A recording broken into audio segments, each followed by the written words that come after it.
This is Catherine from Stag Society, and I'm here with the Salsa and Bachata Society. Would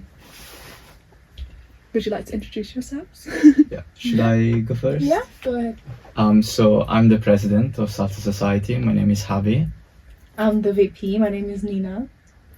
Lovely. So, have you guys always been in the society since you started at Surrey Uni?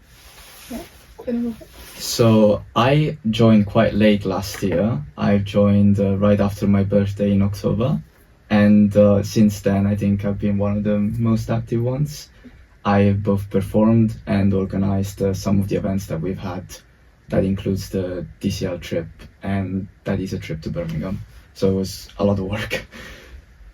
Yeah, so I came to the free session at the start of the year, loved it, and coming to the uni first year, you don't really know anybody. Yeah, and true. at that point I didn't have anyone that I could connect to, like, on a cultural level. So going to salsa was like the best decision I made, because going into it, it was like the closest I had to like what felt like home and what felt like I could relate to in the uni.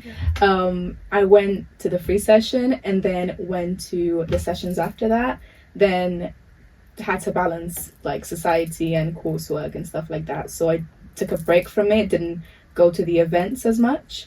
And then a bit after so I think around December, January time, I started to be more active. We did the performances. I started to do auditions and be a lot more involved. And then when it came to the elections for the next committee, I decided to participate and ended up getting elected. So now it's obviously a big part of my life. Yeah. In the uni. Oh, that's so nice. So did you guys have experience doing this before you moved to Surrey Uni, or? Zero. Zero. When I say zero, I mean zero. I was always surrounded by performance. A lot of my friends are musicians. I have friends that are going to LIPA now, so big prestigious college for arts. But when it comes to myself, I'm very much a science guy. I study chemical engineering. I'm always sat at a desk. I never go outside. I'm kind of like those people. But when I came to university, I really wanted to pick something that was outside of my comfort zone. I've done music before. I've learned how to play the guitar. I tried to practice the piano. I'm not much for a person that likes to stand still with their hands moving a lot. Mm-hmm. That's why I decided to pick dancing, and came to salsa. First session, I think I was told immediately that if I didn't do something, the follower wasn't going to follow me. That was the previous committee member, Mariana. She used to be the social media manager. So being told down the first lesson can push you down, but it really got me going, because I thought in my head I really want to get good at this. Motivation. Yeah. Yes, and then it became my house. So whilst Nina was looking for a house and she just put the doormat outside, I was actually trying to fix the fencing and make it a bit more for myself, because that wasn't my home to begin with. Yeah. So I had danced before. So both my parents are very creative. So my dad's in music, my mom's in dance. So I grew up with my mom being a dance teacher, like a Latin dance teacher, all sorts of rhythms, including salsa and bachata. So I grew up around that. Sometimes I'll even go to work with her and watch her teach. And then I did performing arts in college, and dancing was a part of that as well. So I did have some experience, but definitely didn't feel confident doing it. And that's something that joining the society helped me a lot, build my confidence as well as improve like technical skills. So even though I did have some dance experience in the past, it was completely new to actually put myself out there. It was, like you said, out of my comfort zone, and it definitely helped me boost my confidence just in general, not just in dance, but in general as well. Yeah. Oh, that's really nice though, that for both of you, it's been something that has brought you together and has boosted your confidence, because honestly, I think that if I went in as a beginner and did that, I would be just a bundle of nerves on the stage. And the fact you guys do your performances as well, I didn't know that. Yeah. Does it include like a lot of like rehearsal before you go on and stuff like that? Yeah. So Yeah. Jenna? I mean, sure. So right now we have one fixed performance theme for the iGala. That's an event that's coming up this February again. Mm-hmm. And we have a salsa and bachata. Salsa is not the food, by the way, it's the dancing style. Just to be clear. I've been asked that before many times. It's not funny, guys. I'm kidding. But we have two teams, and when it comes to rehearsals, of course, outside of people's commitments, it takes a lot of effort, and you have to at least practice twice a week. That be an hour, that's still 2 hours that you have to take outside, but our performances, even though they are just a minute long, they take a lot of practice, especially when it comes to the salsa. Salsa is very technical. When you have to do a certain step, especially as a leader, you need to think ahead of what you're going to do next. And if you don't know what you're going to do next, you're just gonna be stuck in the mud. So it's a lot of improvisation when you dance on your own. But when it's a choreography, you need to make sure these steps are clean. Yeah, and adding to what he just said, I think the most challenging part for everyone when it comes to performing, it's not necessarily picking up the steps. I think people are like smart enough and capable enough to learn dance steps, especially when they have a foundation of what salsa and bachata are. But I think people just get really self-conscious and they have like low confidence or maybe low self-esteem, or maybe another important thing is like being able to connect with your partner when you're dancing. I think that's not talked about enough in any partner dance that you do. You need to really be able to connect to someone that maybe you barely know, but that's just practice, and it's just doing it over and over again, and you'll be able to, it's going to be like a habit eventually. And I think that's something that everyone struggles with now. Like, we're better at it because we've been doing it for a while, but people that just start, they do struggle. I guess sorry to interrupt, it's like okay. To do with trust as well, perhaps, like trusting the person you're dancing with. Yeah, I think it's like a mix of everything. It's like confidence and being able to connect to other people, and that's why you really need to let go. And I think the most important thing is to kind of let go of that part of your ego or part of your maybe your self-judgment, and then once you are out of that, then I think everything just flows. Picking up the steps, I think everything just flows once you go through that. Of course, I speak mainly from my experience, but when I've had beginners now, usually when they dance with other people other than me, they believe they haven't got the same skill set, and you can see it in their movements. When, for example, you do a turn, if you turn a follower, sometimes they predict you because, of course, we have an instructor in the session. He's teaching us what to do, and they already know what's going to happen next. So their arm would be very stiff. That's why when it comes to salsa as a follower, it's really complicated because, of course, you've been living up to now. When you come to university, the first thing that they tell you, you're on your own. Yeah. You have to do everything on your own. You need to wash your dishes. You know, your mom saying, "Oh, you need to fix up your room all the time. Now I won't be able to cook for you." Just independence, full independence. It's all about independence, and of course, when you come to a society like Salsa Society, you come to a session and you have to trust this stranger to tell you what to do as a follower. I felt it myself. I was thinking, why would I trust myself if I was a follower and I was teaching myself what to do? So I completely get it, but it's all about that. It's making sure that you're relaxed completely. Also, as a leader, you need to be able to trust your follower and make sure that you think that they know that you're able to do those things, but also that they can follow you. So it's all about that trust, which is complicated to create in a time of change when you're meant to become more independent. It's kind of like a dichotomy.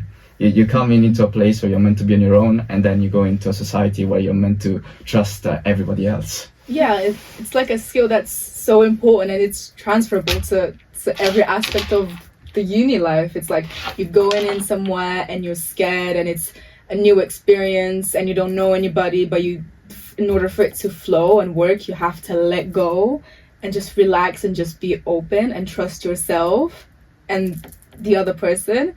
And that can be applied not only in the society and in dance, but like in your chemical engineering, like in whatever it is that you do, because it's just about that. It's about confidence and connection to everyone else around you. Yeah. Do you two ever dance together?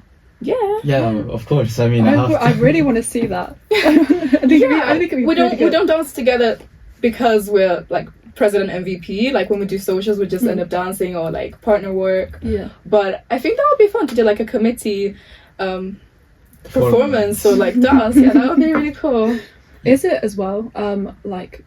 Is it mostly paired dances, like duets, or is it like? Yeah. So salsa, bachata, and we do a bit of kizomba as well, which is a different dance, very similar but a different style.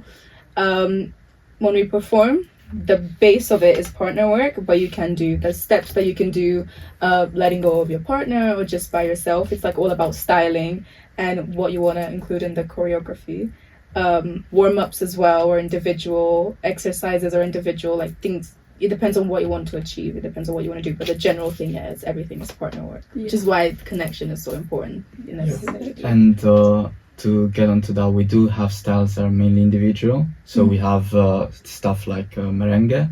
That's another type of style that you can do on your own as well. So sometimes at the end of the session, if we finished everything above salsa and bachata, we'd move on to a merengue session where we go all in a circle and we all follow the instructor in the middle, and he either pushes us forward or brings us backwards, and that's also fun. So I say that there's a bit of everything, and of course our main goal as a society is to make everybody comfortable when it comes to dancing. So whenever there's someone that says that comes to me and says, okay, but I have problems on my own, I can't trust someone else at the moment, or I don't feel comfortable enough to dance with someone else, first of all I would ask them if they wanted to do one of these sessions, and that's the whole point of our society as well. We just try to give confidence. It's less about the salsa and the bachata. I could be doing like, I don't know, Afro sessions instead. So where we do reggaeton or anything, but it's all about the confidence to us. That's what we try to do, the confidence and the comfortability towards the member as well. We want to make sure that everybody feels welcome, nobody's left out, and that anybody can do at least something. If they don't want to dance with someone, they can just do it on their own. And I also think that dance in itself, when you're not someone that is used to doing anything like it, any dance society or dance workshop that you go to is going to be intimidating, it's going to be scary, because that's something that you've never done.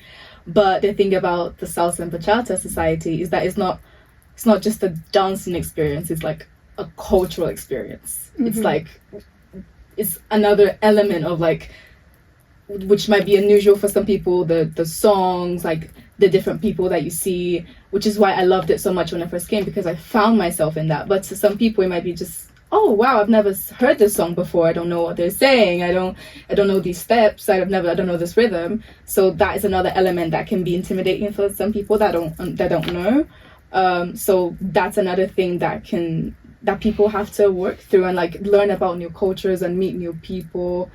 Maybe even learn a new language, because the songs we listen to are in Spanish and in Portuguese.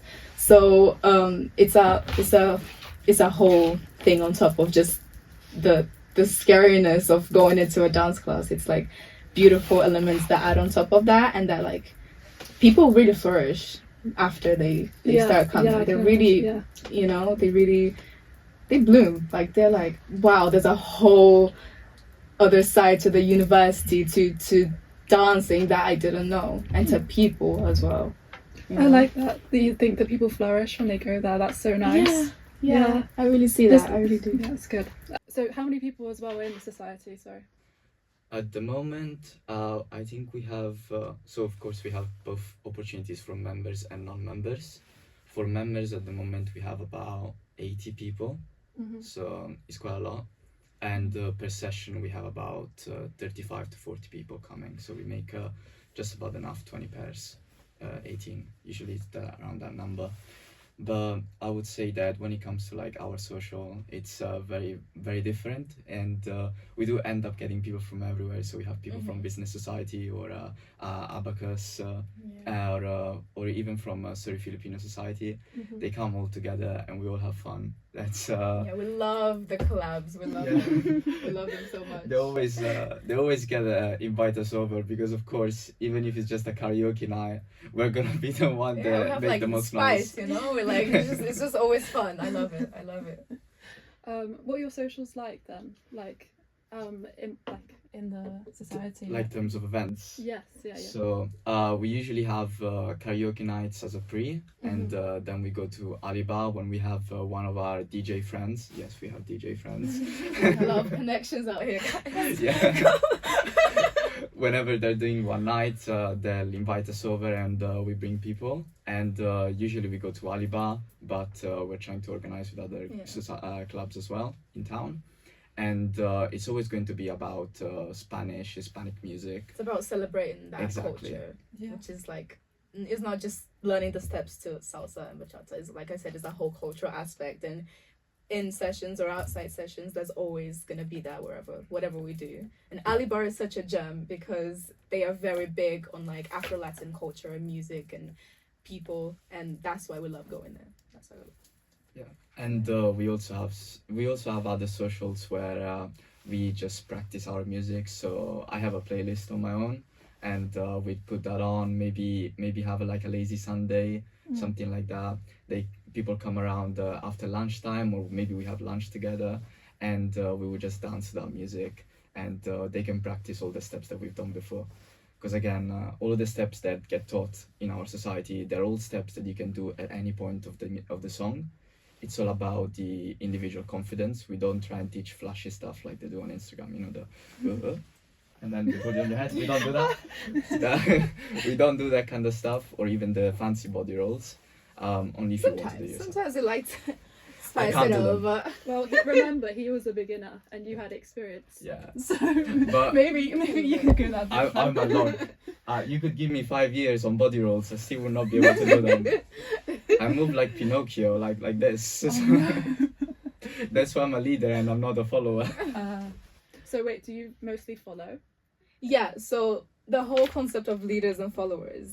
Oh yeah, we didn't explain that. So when it comes to partner dance, you have the person that leads the movements. So it's like by like leading the other person into the next step.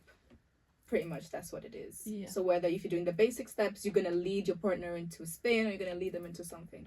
That's what we call the leader. The follower is the person that's there and they're just picking up what the leader is telling them to do, and they just follow it, and it creates like a flow. And that's why people can just improvise whole choreographies. When you go into like a salsa social or bachata social, you can just dance with anyone and just dance the whole song, and it just flows because you have really good leader and follower dynamic. And we like to teach that as well, not just learning the steps, but teaching how to be a leader and how to be a follower. Yeah. But anyone can do either. Realistically, they can do whatever they feel comfortable doing, whatever they prefer. You can dance salsa without knowing any of the technicality, without knowing the rhythm, and you'd still be fine. A lot of people do that. It's a big part of Hispanic culture. When you come to our society, though, you start to learn about the actual musicality behind it, the instruments, what to follow, what gives you the rhythm, and also the signals to give to a follower as a leader, and the signals you're meant to receive as a follower from a leader. So when it comes to this connection, that's why it's important to have connection. Because if you're too far away, for example, if I'm dancing with someone, I'm dancing bachata, and I don't have my hand maybe on on her shoulder, then I won't be able to tell her, okay, now you're gonna turn this way, because she won't feel the hand on her back, and she'll look at me very confused. Why are you swinging my arm like that? Why are you And it being just weird gets a bit messy. Yeah, Exactly. Yeah. That's why we say it's important to have that sort of both confidence and trust when it comes to this kind of partner Yeah. work. Because for the leader, it's all about upper body. Yeah. So hands, shoulder, even the way I move my shoulders like this, it means I'm trying to be, I'm just going to be a bit more funny. But Okay. if I'm more serious, if I'm more stiff, it means I'm going to go into something a bit more complex. Yeah. I remember last year when we went to DCL in Birmingham. DCL is Dance Club Latino. It's like a big, what do you call it? Dance festival. Dance Oh, festival yeah, nice, where nice. loads of different unis bring their society, the Salsa and Bachata societies to dance for each other and do workshops, and then we do a big social at the end. Last year was amazing. And I remember this one thing that we heard from a Kizomba instructor, which was for the like an exercise where you are dancing with your partner and the followers should just close their eyes for the whole dance. Wow. And the dance should still flow, because that's how good the connection Yeah. should be between the leader and the follower, and that's how precise the leading needs to be. And when we done it, I remember just closing my eyes, and then it worked. The dance just flowed. Obviously it wasn't like nothing too complicated, because I'm not a professional at Kizomba. It's not my strongest dance, but it just worked, and that just told me everything I needed to know, I think, about how important the connection is and the leading as well. Strong leaders. Yeah, of course. Okay, so it's been lovely to speak to you guys. Thank you very much. Thank you Alright. so much. No, it's okay.